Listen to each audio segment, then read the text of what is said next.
Hey everyone, welcome back to Data Gaze. In today's tutorial, we are diving into a crucial data structure part, which is tuples. Now, tuples is a very important part if you are, a data scientist or you are a scientist enthusiast or data analyst enthusiast, because tuples is a very important part of Python. As we know, we can store things in, tuples, and list is a similar type, and there are similarly set and dictionaries as well. Now, what are tuples? In Python, tuples are similar to list, but with one key difference. Tuples are immutable, whereas lists are mutable. If you want to know more about list, I have kept the link in the description, so you can check out the video of lists. Lists are mutable, so then tuples are immutable. This is the key difference from the tuple and the list. Okay, this means, what does immutable means? Now, immutable means simply like, you make a data set and then you can't change it, whereas in list you can remove and add several things, but in tuple it's you can't do that. If you try to do that, it will throw an error. We will learn it in further, right? Then tuples are great if you want to ensure data remains constant throughout the problem. What this means is, when you are very sure that these are the gonna variables you want to store in tuple and these things will never change no matter what, then you can go for tuple, or else you always go with the list. So when you are only sure, go with tuples, that the variables you are adding in the tuples elements won't change. Now let's jump into creating the tuple. So tuples is simple. You can define tuple by using parenthesis. This bracket is called as parenthesis for those who don't know. Let's go. Let's see. I want to create a tuple named A. A is a variable I have stored for tuple, and I will add the numbers 1, 2, 3, and then let's print A. You will get the tuple. See, this is the tuple. One more thing about tuples is tuple can save several data types. That is, it can even store integers or strings. Now let's see. B is equal to parenthesis comma inverted commas, because this is a string, right? Let's say I will add hello, and then we'll add 4, 5. Sorry, 5, 4. Now let's print B. See, the answer is hello 5, 4. So this means you can store different types of things in tuple. You can store different data types in tuple, right? Let's see into what is accessing the elements from tuple means like. Now for this I will try to explain one index thing.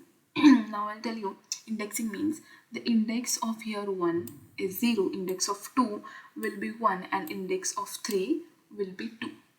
Okay, right? So similarly, index of hello should be 0, index of 5 should be 1, index of 4 should be 2. Now let's say from the tuple A, I want to get 2. So I will write it simply by indexing A, square bracket, A is the variable, okay, variable in which we have stored the tuple, right? A, and then square brackets, and we'll simply call 1 because the index number of 2 is 1. Let's say it should give us 2. See, simple. I'll give you one more example. Let's say I want to print 4 from B, or let's say I want to print hello. So square brackets, and guess the answer. Yes, my friends, you're right. It is 3. Sorry, it is 2 for 4. That's it. It's very simple. It's very simple. I know now indexing can be sometimes confusing, but there's no other option for that. Python is made in a way that the index number starts with the 0. Like the elements in the list, they are not named by 1, 2, 3. They are like 0, 1, 2. It always starts with 0. Remember that. Let's see. The next thing is tuple operations. So tuple operations, tuple supports the operations like concatenations and repetition. Concatenation simply means by adding two two tuples. Now see, I'll tell you an example. Here we have already 2 tuples, which is A and B. Let's say I want to create some tuple called C, which has all the elements of A and B. Like the output should be 1, 2, 3 and hello 5 and 4. Let's do it. So C is equal to, right, A, simple, it's very simple, A plus B, and then C. See, you got it. This is concatenations. 1, 2, 3, hello, 4 and 5.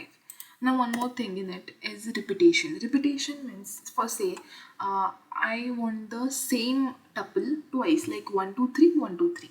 Then what we'll do? Simply, you have to multiply like we do in math. It's that simple. A multiply by 2.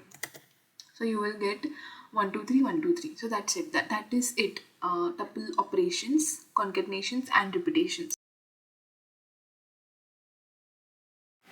Now let's start with the mutable nature of list. Immutability. Immutability means you cannot change. You cannot change. So let's say I'll define a variable a is equal to. Okay, we define a tuple. We'll create a tuple, right? 1, 2, 1, 3, 4, whatever, right? Then we're gonna save it. Now let's say I want to replace this 4 with 10. So a and then index of 4. Sorry, index of 4 is 3 and 2. So index of 4 is 2. Is equal to 10. It will throw an error because this is not possible in tuple. You really can't change the things in tuple. Now let's get to the tuple methods. Tuple methods have two functions, count and index. Now what this counter does, it gives the number of things, number of elements repeated in the tuple, and it gives that number which is repeated. Let's say a is equal to, give it one more tuple, never mind, 1, 2, 3, 4, 4. Now let's see, I want to know how many times is this 4 repeated. So what we can do for that is just simply a, and then you have to write, sorry, a, that is tuple dot count, and then you can write here 4, and it will give you the number of times the 4 has repeated, which is 2. Simple, right? Now let's do index. Index, what index does, index will give you the number, the index number of this digit.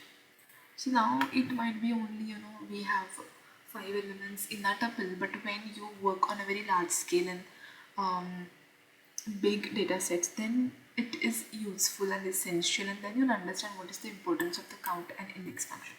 Now let's say a dot index, and I want to know the index number of, let's say, 3. It should give you 2. See, this is simple, it's that simple. Now let's see, I want to index number of 2. It will give me 1, right? That's it.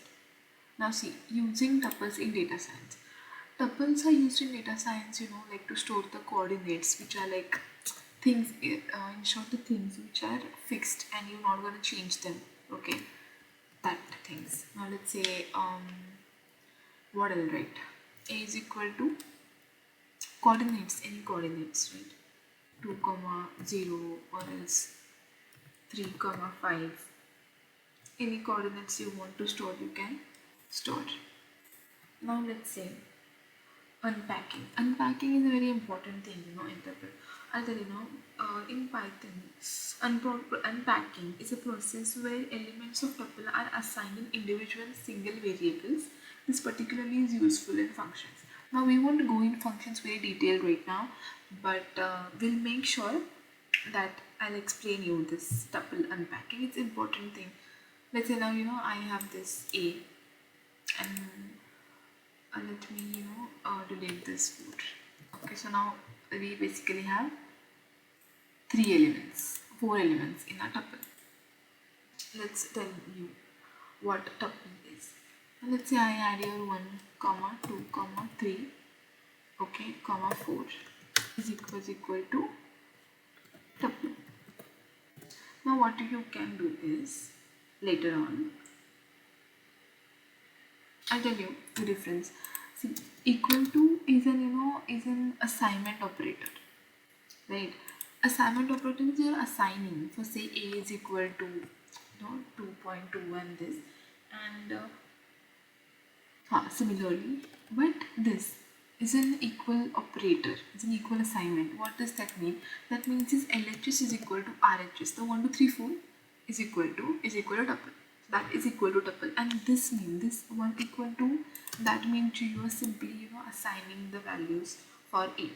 Now let's say these are the individual things, and I have used tuple here. This is the function of tuple.